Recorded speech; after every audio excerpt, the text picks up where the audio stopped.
In this video, I'll be showing you how you can create a guild in solo leveling arrays.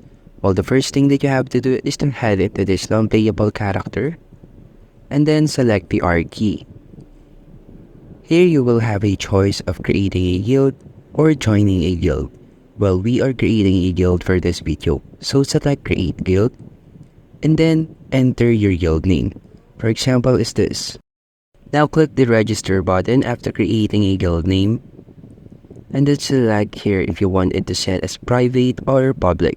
So let's select private and the join type should be approval. Then the guild alignment could also be friendly, rival, or other. So let's set it to rival.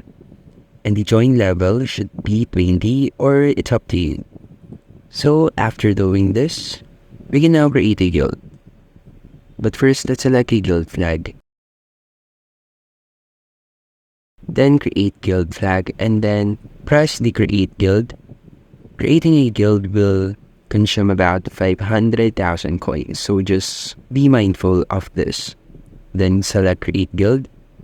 And as you can see, we just created a guild in solo leveling arrays. And that's how you can create a guild in solo leveling arrays. And thank you for listening.